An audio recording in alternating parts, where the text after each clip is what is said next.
So hello everyone, welcome to Ace Learning Academy's YouTube channel. मेरा नाम अर्जुन छाबड़ा है. I am a faculty at Ace Learning Academy और हमारे साथ आज है विशाल कुमार सिंह जी, जो कि कंप्यूटर साइंस बैकग्राउंड के टॉपर हैं हमारे सामने आज, जिनकी रैंक आई थी. Your rank was 100, all India rank 12 in computer science and all India rank 179 in data science and artificial intelligence. So congratulations Vishal. Thank you so much sir.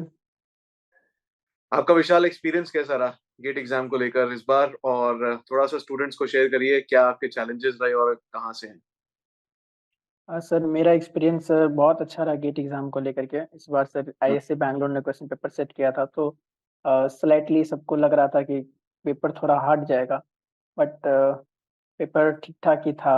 Moderate to hmm. Difficult था और काफ़ी हमने solve किया। तो काफ़ी अच्छा experience रहा exam को लेकर हाँ. के। ओके. विशाल, आप कौन से कॉलेज से हो? सर मैं कटिहार इंजीनियरिंग कॉलेज से हूँ, कंप्यूटर साइंस का स्टूडेंट। अभी अच्छा. मैं फाइनल ईयर में स्टडी कर रहा हूँ। अच्छा, आप फाइनल ईयर में हैं और आपने फाइनल ईयर में रहते रहते ऑलरेडी रैंक 12 निकाल ली. वेरी गुड विशाल. जी सर। विशाल, आपने पहली बार होता हुआ डेटा साइंस का एग्जाम ये एक्सपीरियंस सर। किया, तो उसमें तुम्हारी लर्निंग क्या रही है एग्जामिनेशन को लेकर, वो स्टूडेंट्स के साथ शेयर करो. डेटा साइंस का तो सर हमने ऐसे ही भर दिया था पेपर, क्योंकि डेटा साइंस नया नया आ रहा था। किसी को भी हाँ. पता नहीं था कि पीवाईक्यूज क्या है, किसी को हम्म. कोई टेस्ट सीरीज निकाल रही है, बट टेस्ट सीरीज का भी कोई खास आइडिया नहीं है। बट कोर्सेज तो स्टार्ट हो ही रहे थे, बट वही बात थी कि बहुत ज्यादा रिस्क था इसमें, क्योंकि हम्म. नया पेपर था। किस टाइप का पेपर सेट करेगा, ऐसे बैंगलोर किसी को कोई आइडिया नहीं था, क्योंकि फर्स्ट टाइम पेपर शेड्यूल हो रहा था। हम्म. तो हमने भी भर दिया था, क्योंकि नया पेपर था, सीएस से रिलेटेड था और डुअल पेपर अलाउड था, तो हमने भर दिया था। प्रिपरेशन हमने मेनली सीएस की ही की थी, हम्म. और डेटा साइंस का पेपर थोड़ा बहुत रिवीजन के साथ दे दिया था एग्जाम के 1-2 दिन पहले दिन। और मेरा सवाल आपसे एक ऐसा रहेगा. एक्चुअली में अक्सर ये सवाल कोई पूछता नहीं है. ये कंप्यूटर सर। साइंस में अक्सर बच्चे हेजिटेट करते हैं गेट एग्जाम देने में, क्योंकि वो कहते हैं हम्म। कि सर हमारी प्लेसमेंट लग जाएगी कॉलेज से.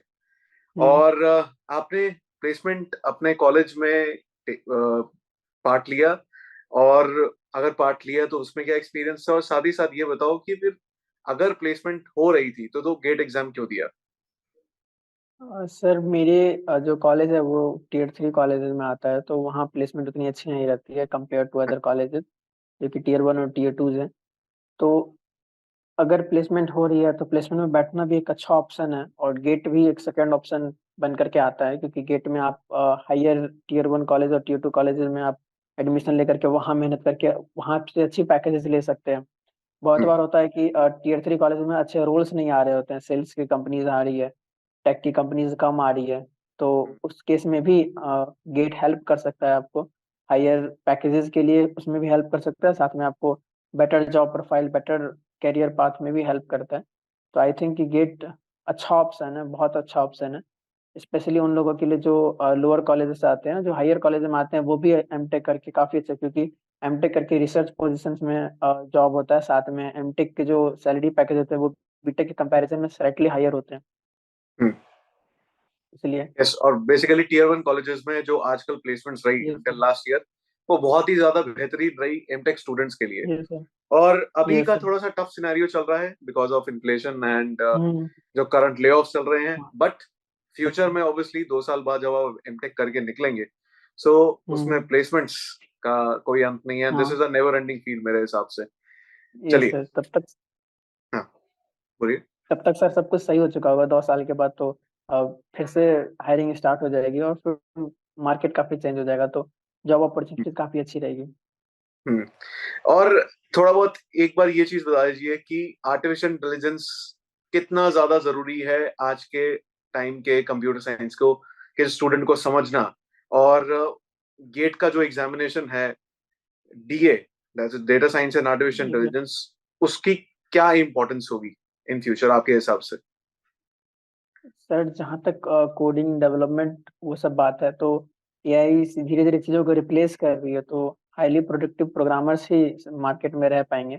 और जिनको एआई की अच्छी नॉलेज है, जिनको एआई पे अच्छी पकड़ है, वो वही यहाँ पे सरवाइव कर पाएंगे, क्योंकि ओवरऑल क्या हो रहा है कि जो एआई है हमारा, वो अनप्रोडक्टिव काम जो है, वो जो रिपीटेटिव काम है वो कर पा रहे हैं। धीरे हम्म धीरे एआई में और एडवांस आएगा जो कि और भी बेटर तरीके से प्रोग्रामिंग वगैरह कर पाएगा, तो उसमें फिर स्ट्रेटजी बनाना, क्रिटिकल थिंकिंग, सिर्फ उसी टाइप के काम बचेंगे और जो हम्म रिपीटेटिव काम है वो सारे खत्म हो जाएंगे। तो एआई काफी इंपॉर्टेंट है, क्योंकि एआई अगर नहीं आ रही है तो एक तरीके से मार्केट में पीछे है। इनफैक्ट कि अब तो बहुत सारे स्कूल करिकुलम में भी एआई को शामिल करने का ट्राई किया जा रहा है, क्योंकि पाइथन को इंट्रोड्यूस ऑलरेडी कर दिया गया। हम्म तो एआई काफी ज्यादा इंपॉर्टेंट है। अगर सीएस में अगर एआई की नॉलेज है तो मार्केट फिर आपके लिए हमेशा ओपन रहेगा और काफी अच्छे पैकेजेस मिलेंगे। यस, जैसे कि आपने बोला कि critical thinking one of the key factors रहेगा इन फ्यूचर फॉर प्लेसमेंट्स, और आपके लिए बहुत ज्यादा इंपॉर्टेंट चीज बन जाएगी, बिकॉज यस आप सर। जब तक उसको प्रॉम्प्ट नहीं देंगे, हम्म। एआई टूल को प्रॉम्प्ट नहीं देना सीखेंगे और आपको रेक्टिफाई नहीं करनी आएगी मिस्टेक्स, तब तक जाकर उसका कोई आगे यूज केस नहीं होगा। राइट, आपको यस। वो चीज को अच्छे तरीके से अंडरस्टैंड करना है कि कैसे एआई टूल्स को यूज करना है और कैसे मैं उसको अपने बेनिफिट्स के लिए यूज करूं, जिसके अंदर क्रिटिकल थिंकिंग का रोल प्ले बहुत ज्यादा आता है। तो इसमें मुझे बताइए कि गेट के लिए जब आप प्रिपेयर कर रहे थे, आपने ये चीज तो जरूर एनकाउंटर करी होगी कि कितना ज्यादा एम्फोसिस है प्रॉब्लम सॉल्विंग के अंदर गेट जैसे एग्जामिनेशंस में। और आपने एसनिंग एकेडमी के साथ ऑनलाइन टेस्ट सीरीज भी ली है, और टेस्ट यस सीरीज सर। का क्या रोल प्ले रहा है गेट एग्जामिनेशन के अंदर? आई थिंक कि सर टेस्ट सीरीज काफी क्रूशियल रोल प्ले करते हैं। विदाउट टेस्ट सीरीज अगर कोई प्रिपेयर कर रहा है तो इट्स लाइक कि उसने बस थियोरेटिकली जान लिया कि क्या होता है, क्या चीजें होती है, बट लाइक कि हाँ बस थ्योरी जान लिया कार कैसे चलती है, और फिर कार को कभी टच ही नहीं किया और अचानक से वो चले गए ड्राइविंग लाइसेंस लेने के लिए। तो टेस्ट सीरीज काफी ज्यादा इंपॉर्टेंट है। अगर टेस्ट सीरीज नहीं देंगे तो आइडिया ही नहीं लगेगा कि गेट में कैसे क्वेश्चंस आते हैं, कैसे टाइम प्रेशर होता है, किस टाइप से हम्म क्वेश्चन से डील करना होता है। क्योंकि फर्स्ट हम्म टाइम जब पेपर देते हैं तो बेसिक मिस्टेक्स कर रहे होते हैं, फिर जब दोबारा टेस्ट सीरीज दे रहे होते हैं तो धीरे धीरे इंप्रूवमेंट होता है। तो ये काफी हम्म लॉन्ग जर्नी होती है। 2 महीने लगातार टेस्ट सीरीज देने के बाद धीरे धीरे करके मार्क्स इंप्रूव होने स्टार्ट होते हैं। हम्म तो बिना टेस्ट सीरीज के तो कोई लॉजिक ही नहीं बनता है प्रिपेयर करने का। और मैक्सिमम लोगों के फेल करने का, डिस्क्वालीफाई होने का रीजन भी टेस्ट सीरीज नहीं देना ही होता है, क्योंकि टॉपिक्स सबको क्लियर होते हैं। सेमेस्टर एग्जाम्स में सबने सब कुछ पढ़ा होता है। हम्म ओएस यूए जितने भी सब्जेक्ट है सारे लोग ने पढ़ लिए होते हैं। बट टेस्ट सीरीज के कारण वो कहीं ना कहीं लैग कर जाते हैं, क्वेश्चन से गलत हो जाते हैं या फिर क्वेश्चन बनते ही नहीं है, क्योंकि उन्हें आइडिया नहीं रहता कि किस टाइप के क्वेश्चन पूछे जाएंगे, और पूछे जाएंगे तो कैसे उनको हैंडल करना है।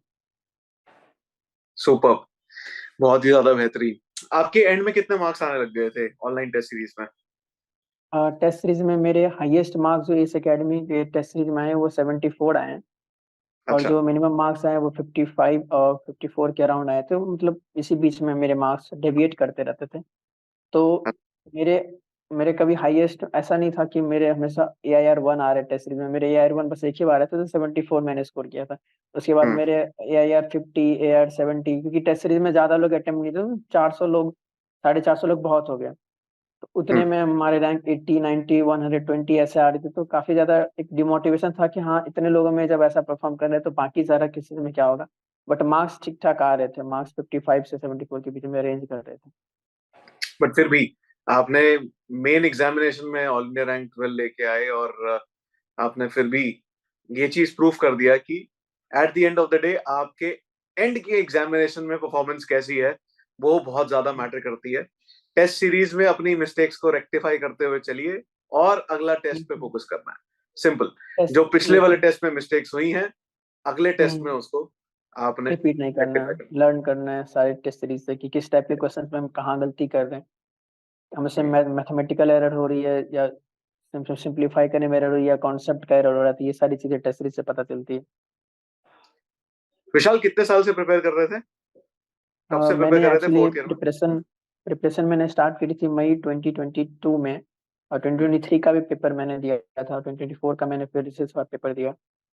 तो मेरी प्रिपरेशन वहीं से स्टार्ट हुई थी। बीच में मैंने कोडिंग में भी काफी ज्यादा पार्ट लिया। तो हम्म ऐसा नहीं था कि कंटिन्यूअसली मैं प्रिपेयर ही कर रहा हूँ, लगातार पढ़ ही रहा हूँ, ऐसा कोई केस नहीं था। जब 2023 का अटेम्प्ट हुआ तो उसके बाद मैंने 6 महीने का ब्रेक ले लिया था अराउंड। और फिर मैंने उसके बाद से फिर जब जुलाई या अगस्त में जाकर के मैंने फिर से टेस्ट सीरीज ली थी इस एकेडमी की, फिर वहां से मैंने स्टडी स्टार्ट करी।